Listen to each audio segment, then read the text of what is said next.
Shocks, hello everyone, I'm Daniel Dracos, here with Andrew Vedius Day for the first game of the Summer Split. I'm excited already because it's the first game, but it's also that insane meta you've heard about. We're moments away from Champ Select. You literally do not know where any champion is going until 20 seconds is left in the draft, and that's my kind of meta. I am ready. You've just loaded into your League of Legends experience for the first time ever. You just pick what champion looks cool. You pick what champion feels good to you, and you put it anywhere. We're going to have exciting bot lanes. We're going to have crazy jungle strategies, and it's Vitality, Dracos. This is the team that gave us Ziggs in the bottom lane. This is the team that ran Teleport Varus before it was cool. These are the guys that are the innovators, and they're going to be going up against Splyce, who took them down in that third place match the last time they went up against each other. Budget grudge match, ready to get started. Here we are for the first pick ban, 8-11 in Europe. What's it going to look like? Ryze and Taliyah taking off the board. Taliyah, the new jungle hotness. You would have to imagine that Aurelia rises in priority as well. We've seen a lot of Aurelia and Camille priority over in the LCK and the LPL. It also seems that a bit of what Ender was talking about earlier on, the Taric, he already being respected by some teams. Nobody wants to deal with it, man. Even Jizuke's Taric, I mean, come on. Don't give a mid laner a support champ. You're going to see the mechanical limits pushed. Similarly, Lulu, a champion that's been in mid lane, been in bot lane, Vladimir as well. Is he an AD carry? Is he a mid laner? The meta has not decided yet, but either way, those picks being taken away from Splyce and Vitality, respectively. Now, we did talk about the Aurelia. She is left up and available. She can be flexed into all three roles in the top lane, mid lane, bot lane. Hell, she can probably be a jungler. We haven't seen it yet, but it could still be true. It is Xerxes, an immediate answer from Vitality. Look at this. The Aurelia locked in. I thought it was going to be permaban, but the Zoe and the Skarner to follow right after for Vitality. And you know, a year and a half ago, Vedius, this Skarner would have been like, oh my god, Vitality, what mad geniuses have they done? But this is actually pretty stock standard from the previous meta, Vedius. This isn't anything too crazy yet. Nothing too crazy yet. Now, the thing about Zoe is she has a lot of wave control right now in the current meta. Her wave clear is pretty good, but also her range is something that gives her a lot of value in the current meta. We've seen a drop off in some AD carry focus, and having that extra siege power has shown to be rather valuable. And I just want to make it clear to everyone at home, it says patch 8.11 at the top, and it is patch 8.11. The Trundle, the Skarner, the old meta from 8.8, 8.9, still coming through here. So, you know, these are champions that we've seen all of these players try out, outside of mostly the Aurelia. So we can expect some solid comfort coming in. Haven't seen anything too crazy yet, but Kai'Sa going to get picked up. Has seen a lot of nerfs since we saw her at MSI, but still a very powerful champion. Now, this is quite unconventional. A standard AD carry in the bottom lane, Dracos. I feel like we haven't seen this for a while. Bit of a new development here from Splyce. It's been a whole 2 weeks since AD carries had a spot in the bot lane. This is old. This is outdated picks. But this is pretty new. This is pretty good. Right, so we have seen this pop up. One of the cool things about Fiddle is his immediate CC. The fact that someone tries to set up an engage, the fear comes out, turns around, good poke in lane as well, and it's nice to see a bit of variation down in the bottom lane. The Fiddlestick's likely going to be in that support position, and we'll see how Jack Troll can make him work as we move on to the second phase of bans. And one pick that I'm interested to see would have been Pyke. However, it has now been banned out. But Darius, one of these champions that tore up solo queue since forever, but has never been a good competitive pick since 2015 Worlds, and now is coming back, especially as an answer to Aurelia. I want to see if we're going to see it here. There's still a lot of time to find out. Still a lot of flex picks, as you mentioned. Kog'Maw actually taken away from Attila. Interesting choice here from the side of Splyce. I think that they're a little worried because Rageblade AD carries are still considered good in the current meta. And what we saw a lot from MSI was, oh, it turns out Kog'Maw was actually pretty good into Kai'Sa. So let's not try and run that anymore. Let's take it off the board. Camille's still banned away, even though junglers have been locked in. There's always the rest of that Trundle is still a flex support. The Aurelia isn't actually in the top lane. So Team Vitality just saying, listen, we have an idea of what we want locked in, and whatever it is, we do not want to go up against the Camille. And as we enter the second pick phase, champions to be aware of the Karthus Nunu combo, still up and available if someone wants to go for it. Pieces can be picked away. But a lot of the more unique, more, creative strats on 8.11 are not coming through. But that Heimerdinger for Attila. This is why he was on my players to watch. The man of creativity. We're gonna have some dongers on the rift. Look, Vedius, what's crazy is this isn't even like the first Heimerdinger pick in forever. The last time we saw Heimerdinger was one of the troll games at the end of the split where the results meant nothing. So I can't even say this is a new pick for LCS, but 8-11 Heimerdinger coming through. we're going to have to see how they use it, what they do with It's this perfect. champion. I played with this in solo queue the other day. I am perfectly prepared, Dracos. We can talk about it when we get into games. Splyce continuing to stick with standard. Cho'Gath likely going to be into the top lane based on the draft. Irelia I expect to be in the mid. You have Kai'Sa and AD carry. Trundle in the jungle. And now we're just looking for some kind of support. Morgana could be a big option here. Deals relatively well with the Zoe bubble. Reduces the amount of pick potential. But another we have seen a lot of Soraka pop up around the world. Champion is just so obnoxious to deal with. Everyone at home can testify to this experience. The healing, the silence, so frustrating. Is so obnoxious. Especially if you're a Fiddlesticks, if you're so spell reliant. But we want to see how Splyce is going to use this. Luckily for us, at least on the Splyce side, pretty clear where we expect everything to go in the pick ban phase. You said it yourself. But on the opposite side for Vitality, still some questions remain to be answered. Skarner in the jungle feels like the only 100% confirmation. Vedius. No, that I'm dancing right now. I know you're dancing. Aurelia mid, we've seen this. Yeah. Okay, great. You got a pick to watch. But sure, you did it. Buddy, that's a Heimerdinger fiddle, dude. I love the Vitality draft. I was asking Yamato earlier on in the day, like, okay, can you, I'm really excited to see your draft. And he's like, so am I. I have no idea what's going to happen, but it'll be great. And I'm like, oh, can't wait. And they have delivered. This is the Vitality we expected. So, one of the big things the analysts talked about at the start of the day was their early game. Vitality last split dominated the first half of the regular season because of how strong their early game performances were. And Splyce, while during the beginning of the split they were a little bit more geared towards scaling to late game, they were able to transition out of that as Xerxes developed more as a jungler, and they were able to have their own early game impact. Now when you look at these compositions, Vitality haven't necessarily drafted towards early game strengths, but they do have a good mid-game spike.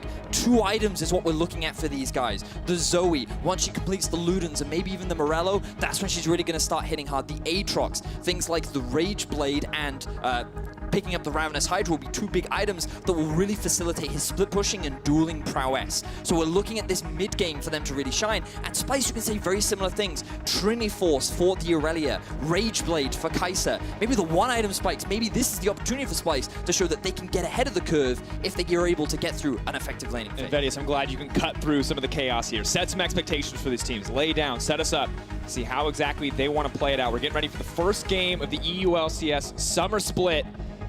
8-11. I was wondering if it delivered in EU like it's delivered in the LCK and the LPL, and it definitely is. Folks, it's time to find out. Vitality versus Splyce. Who's going to come out on top? The rematch of the 3rd place in spring. Dracos, the Summer Split is back, and what a way to kick things off with Splyce versus Vitality. We've got a Heimerdinger, we've got an Aatrox, we've got all sorts of crazy shenanigans, and I cannot wait for the action to start. The return of the EU Aatrox, Vedius. Now there's so much to cover here. Individual champions we haven't seen so long, new meta, new jungle pathing, different jungle. Where do you want to start, Vedius? What's the first thing we need to look at? Well, I feel like that in terms of the junglers, we're actually pretty standard. So let's look at some of the unique champions that we've got, mainly starting with this Heimerdinger, because he is the most unique, I feel, out of the entire draft. We've seen a little bit of Aatrox over in the LPL and the LCK, but with regards to Heimer, one of the great things that he does is push. You put the turrets down, you get an advantage on the wave, and you just constantly push under the enemy tower. And having that priority, having that pressure, means that it's easier for you to be able to contest towards the Scuttle Crab, which we know is high in value in the current meta. And if I'm reading this correctly, that is 4 picks and 4 wins.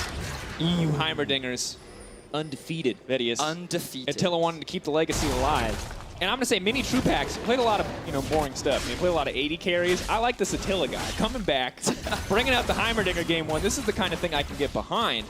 But for now, it looks like Soraka, Kai'Sa doing what they can to catch the farm. But as you predicted, Betty, it's just going to be a push fest. Double turrets already set up, and Attila happy to just press for that early level 2. And it's paired up with the Fiddlesticks as well, so you're going to have that obnoxious poke constantly coming out from the duo lane. But the thing you have to remember about this duo is it's very squishy. Both Heimer and Fiddle, very, very squishy champions that don't really have a lot of escapes. So if things like a Cho'Gath and Aurelia come down to the bot lane, there's risk, but against a Kai'Sa and a Soraka, there's nothing they really have to be worried about, which is why we saw things like the Pike banned away in the draft. Don't want to give them those all-in options.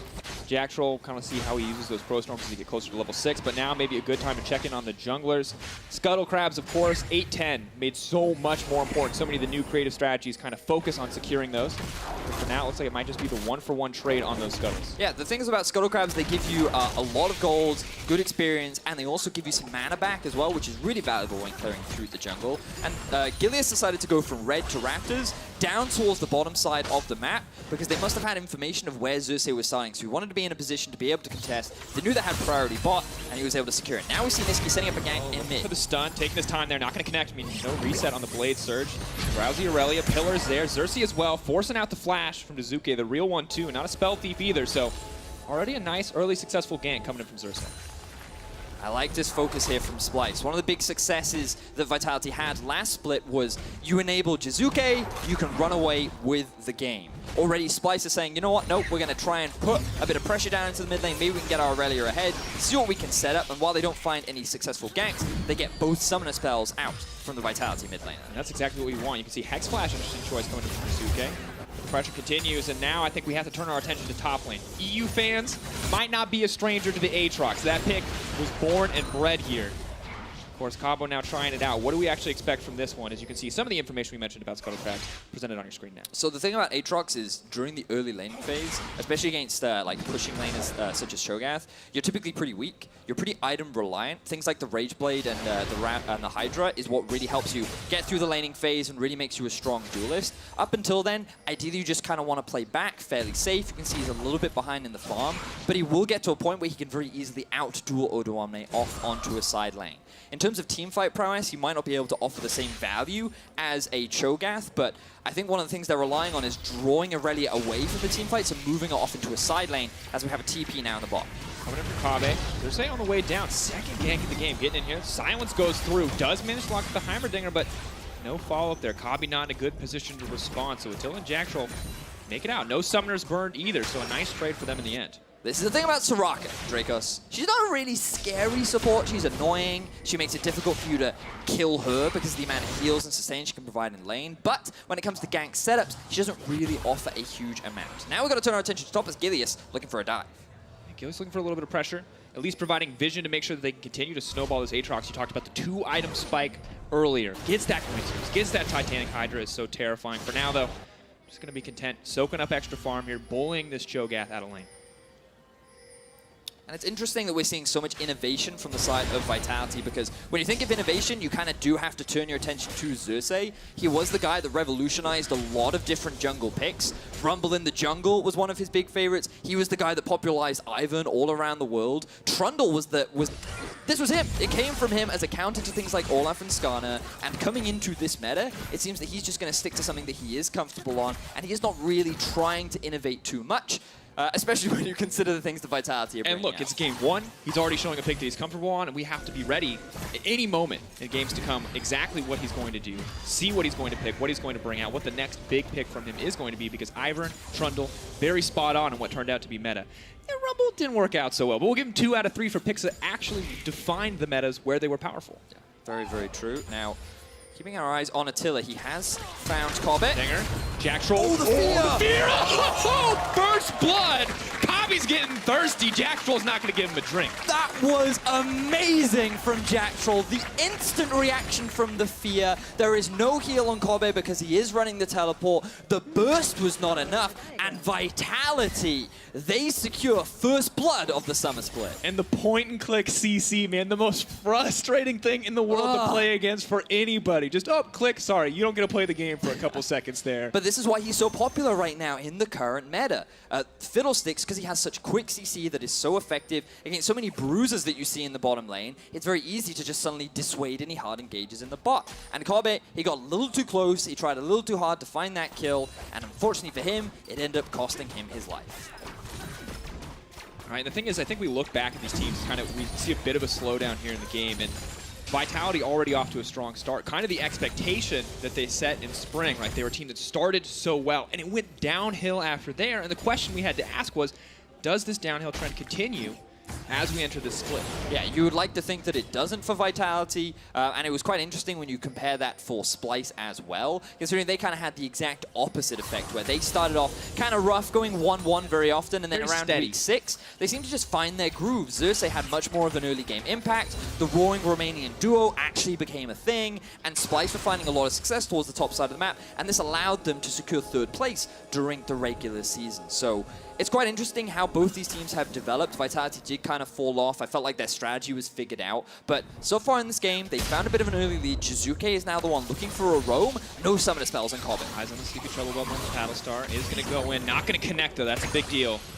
May just have to back off there and accept that he's not going to get anything. Aurelia and Trundle starting to make their way down to the bottom lane. Ready for a fight, but God, you got to be careful. The Heimerdinger upgrade on that tower, the Fiddlesticks potential CC, the Sleepy Trouble Bubble. It's all magic damage, but it's a lot of magic damage if you get caught out. It certainly is. The problem with that roam from Jizuke, though, is he did lose quite a lot of farm in the middle lane. You can see that after the early gank, and the fact that he lost his flash, he's been playing a little bit more on the back end during the laning phase, and as a result, he has fallen pretty far behind Niski. And we talked a lot about those one-item spikes from Splyce, where they have things like the Trinity Force, and you also have the Rage Blade on top of Kaisar. Those will be big opportunities for Splyce to try and force things, especially around this middle lane, to try and shut Jizuke down and find Splyce those early advantages. Yeah, and I want to see exactly where Splyce decide to put their focus once they get a little bit more control over this game, because you talked about the advantage steadily growing for Niski in the mid lane, looking good with that early sheen. And how Vitality counter this? You check in on the gold, though. Vitality still 1,000 gold up. That bottom lane definitely a big boon for them. As well as on the top side of the map, Aatrox just continues to push in over and over again. Gilius. Gilius. Pressuring up. The Rupture, Silence is going to come out. He's going to try to stop this one. Gilius just going to ulti pull him right back. All too easy. No chance for Odoamne to respond. A little bit of a walk down there, and a kill drops for Cabo. You just talked about the item that was being picked up for Cabo. He had wave clear now. Thanks to the Tiamat that was finished, he could start pushing Odoamne underneath his turret. Gilius then shows up with the Predator. Jizuke sacrifices farm in the middle lane to just help set up that play towards the top side of the map. And now they're starting to enable Cabo to be this split pusher. We talked a little bit about if you have the Aatrox, you want to try and set him up for success, get him to those 2 items where he really becomes unstoppable. And right now it does feel like they're playing more towards Cabo. And Jizuke, once again, kind of being the catalyst, roaming, sacrificing himself so much to get the team ahead. And we have big expectations for this guy. Rookie of the split, generates leads for the team all around start. Wait. Oh, stun in the mid. Going through. Oh, gonna flash over the disarm, though. Still the chase from Niski, and he takes him down. Just as we were trying to praise the Italian stallion in the middle lane. And look, we said he's the player to watch. And I think it's important to look back at 3rd place, because in that series, it was Niski who absolutely clapped Jizuke. Really a guy did. who we called an underperformer for the entire split, showed up in playoffs. And clearly, that has not changed now coming into the regular season in summer. Finding a solo kill in the middle lane is exactly the kind of advantage Splyce want to gain a little bit more control back in the game. Sheen is the really big item for Aurelia that you have to start worrying about her damage output. Jizuke, he overstepped a little bit in the middle lane. Niski, I believe, had a level advantage as well. And now he's been able to just instantly complete the phage, and he's well on track to getting around a 15-minute Trinity Force that's when Aurelia truly hits that spike. And truly terrifying. Increasing the Sheen proc damage so strong with those repeatable Blaze Surges. And Niski also keeps Cleanse. Jizuke still does not have Flash. And now you can see him playing so far back in his lane. He has to respect the potential to get dove on at any moment. But really, it's Cabo who might want to be scared. Kabe, Kasing, Odoamne pushing in to break down this tower, but Jack Troll is here. Crowstorm is going to come in. There's the channel. Oh, Odoamne! That's a surprise party if I've ever seen one. Takes him down, make sure they're not getting anything else. Vitality recognized that they could just leave Attila down in the bottom lane. Kasing and Kobe tried to swap towards the top side so they could try and trade towers, and they decided to go for a dive. Jack Troll reads it beautifully. He ends up showing up at just the right time. He provides the assistance that Cabo needs to find themselves a kill and stop the push from Splyce, but look at Attila, he's not done yet. Just continuing to pressure in on that bottom tier 2 tower. The ingenuity coming through from Vitality. New picks, reading the strategy coming out from Splyce, seeing the lane swap coming. And still, Attila is able to get the tower. They're able to stop the play on top side. Big advantage for Vitality Vetius. 3K, almost 4K gold, 11 minutes in the mid lane. Doesn't matter who Niski's solo killing. That's a lot to deal with. Niski, though, now has to be careful. Sleepy Trouble Bubble goes in. Trundle's going to body block it, though, and they are going to be able to back off, but a lot of damage already coming out. We got to recognize how clean that was from Niski. He utilized the minions so well to dodge so many different things from Vitality, and then just when Gilius was about to get close to stun him, he uses his E to lock him down underneath the tower, and he gets away with his life. Niski, like, we gave this man a lot of criticism last split during the regular split, but he, after playoffs, just seems to be continuing that strong performance, and he's playing extremely well in this arena. Massive farm advantage for him. And despite the global objective, surely a gold lead in his favor, getting closer and closer to finishing that Trinity Force. You talked about how important it is. Of course, one of the perks of having a Heimerdinger on your team is you drop those towers down, you let Skarner solo that dragon all too easily. Oh, wonderful, and we can look back at this. So the big thing is that Jizuke used his ultimate to apply pressure, and that just makes it very easy for Aurelia to land her stun, because you're, well, I mean, it's a set distance, right? She knows when you're going to show up, and it becomes very easy to then get the follow-up and maximize your damage with the Blade Surge. So, nice outplay there from Niski. Good punish, rather. As now Vitality still sitting at about a 3,000 gold lead, though. Jackstrol spotted out. No more surprise parties for him. So they want to give him the respect. The duo lane is backing off. Sing and Kabi still each only level 7. Kabi a ways off from that first item, Gwinsu's. And you check in on the rest of the lanes. Cabo already with that Titanic Hydra, getting more attack speed. And while Jizuke is suffering on the 1v1s, actually playing pretty well here. Is he going to go for more? Decides not to. Decides not to take the risk. And I just want to use this opportunity, Drake, because you already talked about the Hydra up towards the top side of the map, but also Luden's Echo for any aspiring bot lane players that want to be picking up the Heimerdinger. You can see Attila is running the Aerie. He's decided to rush the Ludens. And he's right now setting up in the middle lane to continue the siege with Jackstraw off on the side, looking for a potential flank. This is the threat. Gilius is taking every global objective. Vedius, this is an incredibly clean snowball coming in. That is all 3 outer towers down. First, Dragon going in their favor. Scuttle Crab's going in their favor, getting the Rift Herald as well. And honestly, if you're Splyce right now, are you really safe under those towers? Fiddlesticks comes over the wall. Aatrox has the invulnerability, the respawn. Heimerdinger does so much damage, and you're constantly getting poked by Jizuke. This seems so difficult to play against. Yeah, I feel like it really is right now, and it all comes off the back of that priority that you had in bot. And the easiest way to think about this is think back to Caitlyn. You shouldn't have to think that far back because it was only a split. When she would take that first tower bot, you'd move her around the map, and her siege became nearly impossible to stop. She had that extra range. It was very difficult to shut her down. Heimerdinger is very similar, except he just does it with his mini turrets. Every time you try to get close to clear them out, you take a huge amount of harassment. There's the risk of you getting collapsed upon. And the extra thing you have to be careful of is the fiddle flank. This guy is just sitting in brushes, waiting for you to overstep, and he's already rushed the sweeper, so he is able to control the vision. And it's just a matter of Vitality recognizing we have the ability to push underneath these towers, we have control over the map, and we're utilizing all the tools that we have in our composition to keep the pressure going. Very well done. Individual lanes really winning out too. You saw Kaba winning the top side, Vitality winning bottom. Yes, Jizuke was struggling in the mid, but 2 winning lanes is so good for Vitality to have. And despite what we saw from Xerxes early game, coming up mid lane, burning some summoners, going bot lane, trying to force these plays, it didn't really amount to anything for Splyce. And unfortunately now, this game just gets so difficult to play out. And you can tell, they'll let Otoamne pass, but if a juicier target shows its face, they're ready to go in. The thing is, I will say that I feel Splyce do have a very strong teamfight composition, and the full 5-man with a couple of items under the belt, like you're looking at Kai'Sa, you're looking at Aurelia, Cho'Gath, all really good setup and good damage in these 5v5 scenarios. And Vitality, they're quite content playing the 1-3-1 with the double TP that they have, the amount of poke that they have from the Zoe as well. But they know they're stronger right now, so they're just grouping, they're just forcing. They recognize Aurelia's on the top side, she doesn't have teleport, they have Rift Herald, so they're just playing the pressure map very cleanly right now. There goes Shelly, and of course the changes to Rift Herald as well, making it a little bit more effective at taking down consecutive objectives. They can keep pushing this. They might go to the bottom lane instead, now threatening. They're looking to double down on towers. Aurelia's pushing in top in the meantime, but it could just be the 2-for-1 trade in favor of Vitality. No hesitation to use the Heimerdinger ultimate, the upgraded tower. Now push through a tower of Splyce's. Gold lead just continues to grow. 6K just about Vedius, and they're going to TP top to stop Aurelia from getting anything in return.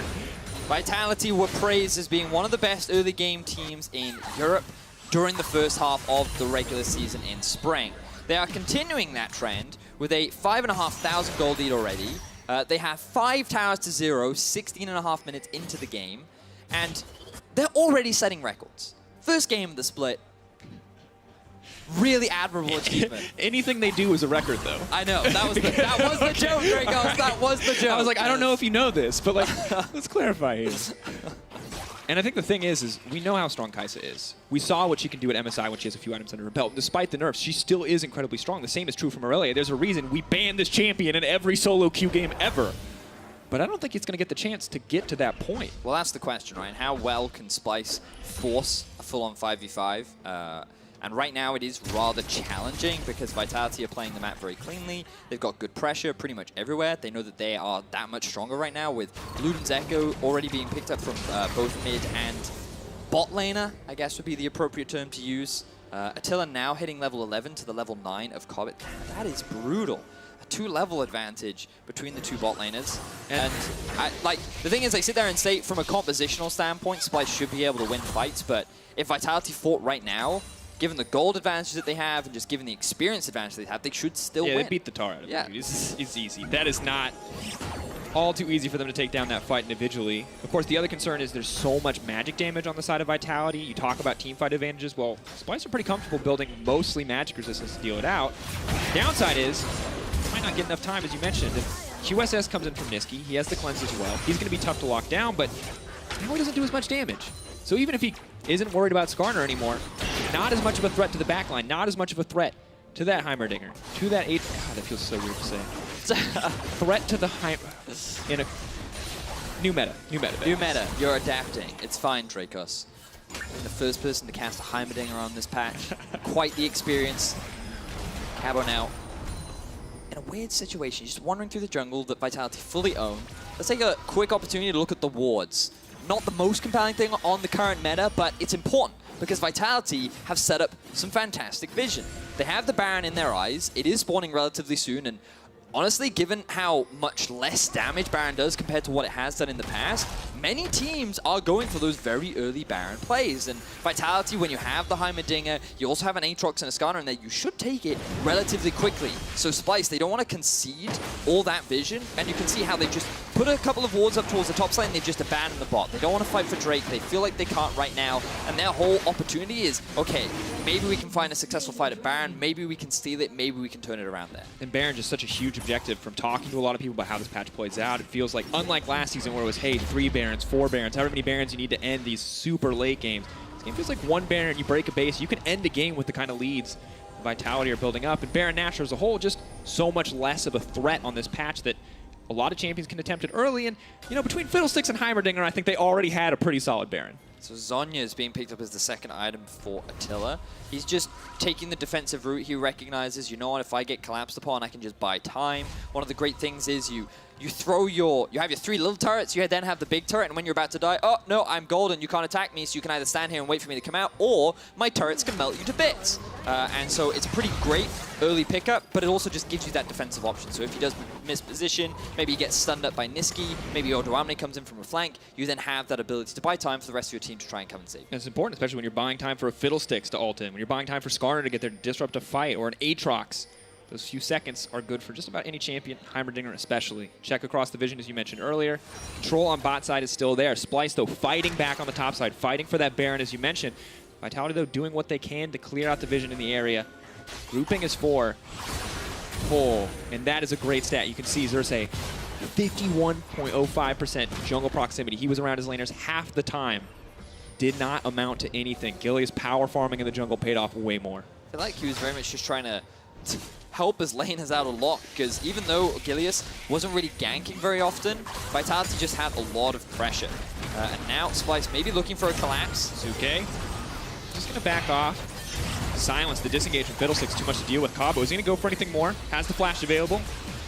Good silence comes in from Kasengo to stop any aggressive engages, stop any more spells coming out. Vitality, though, complete control of the middle lane, can turn to look back at Baron, get the vision down, set themselves up to take that objective.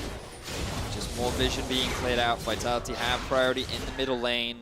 You can see that their eyes are set on the Baron. They don't want to commit to it just yet. That sneaky ward just outside the pit will not be spotted. They do want to commit.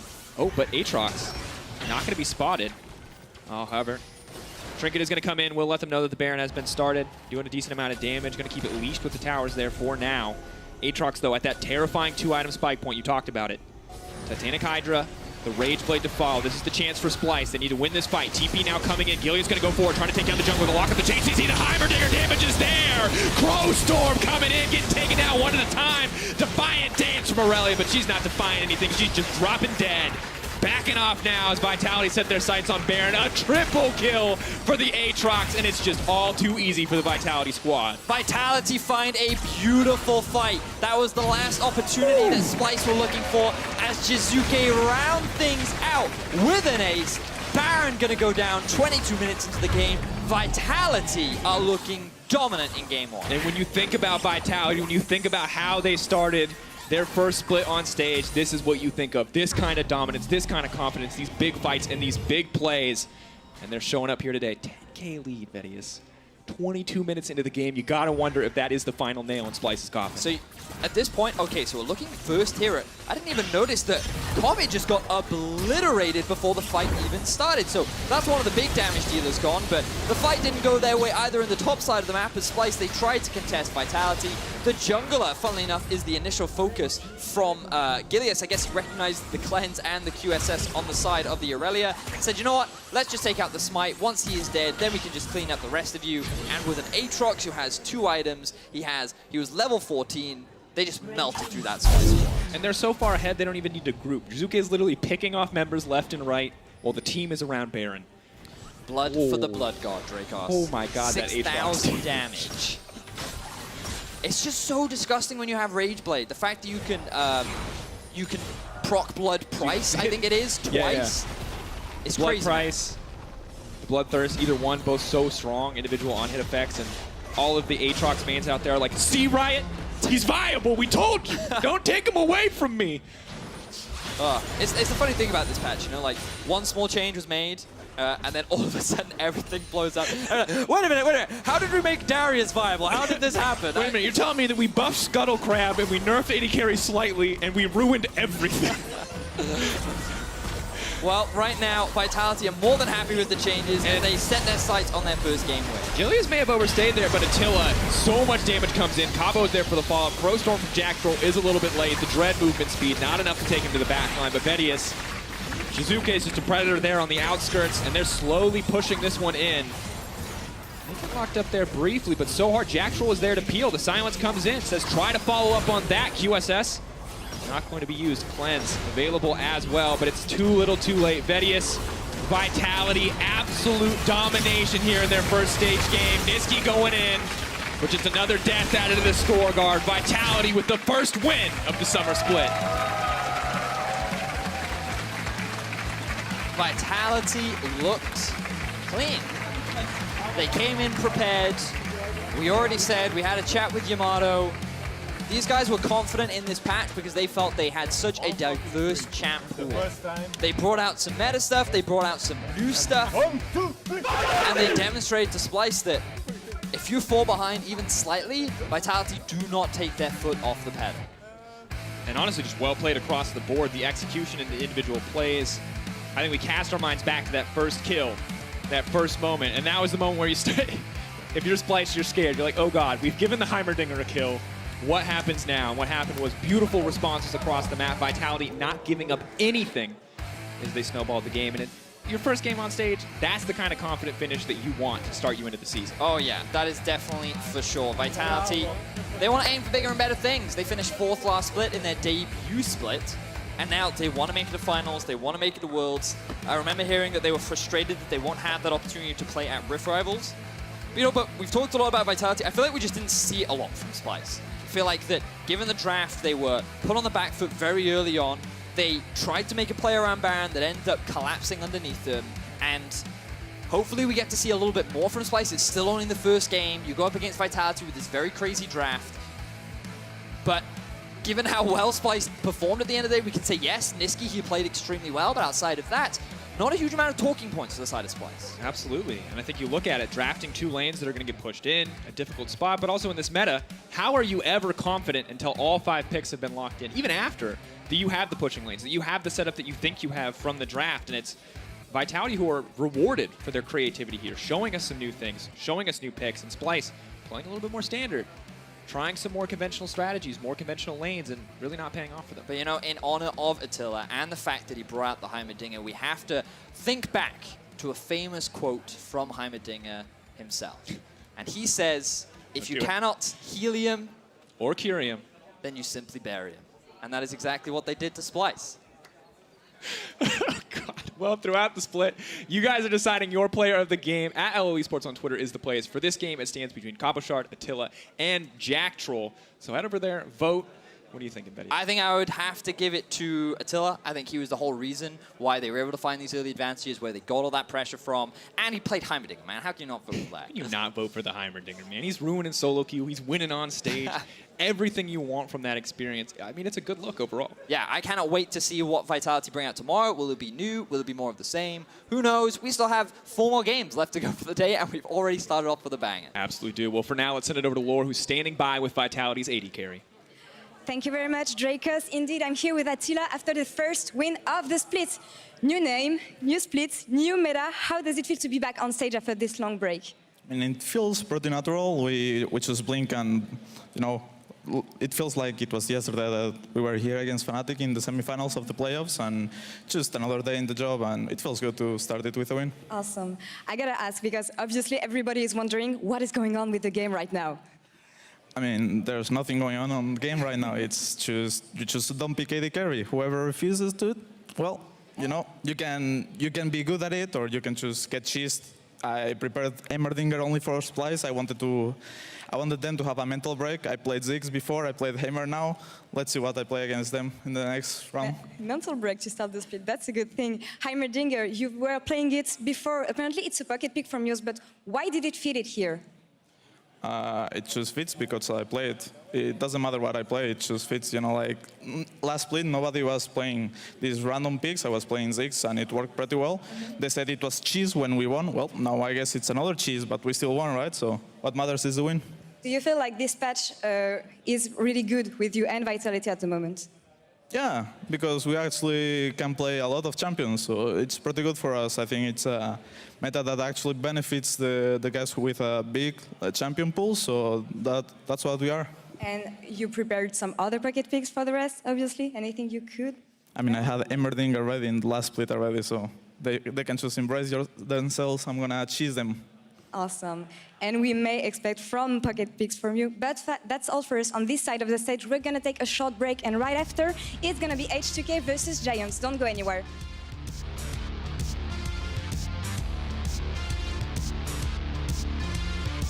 Keeping our eyes on Attila, he has found Corbett. Dinger, Jack Troll. Oh, the fear! The fear! Oh, first blood! Wait, Dracos, wait. Oh, stun in the mid. Going through. Gonna flash over the disarm, though. Still the chase from Niski, and he takes him down. All right, TP now coming in. Gillian's gonna go forward, trying to take down the jungle with a lock of the chase. You see the Heimerdinger damage is there. Crow Storm coming in, getting taken out one at a time. Defiant dance from Aurelia, but she's not defying anything. She's just dropping dead. Backing off now as Vitality set their sights on Baron. A triple kill. Couple is definitely a stay off the game. It's all good. Vitality, absolute domination here in their first stage game. Niski going in with just another death added to the scorecard. Vitality with the first win of the Summer Split.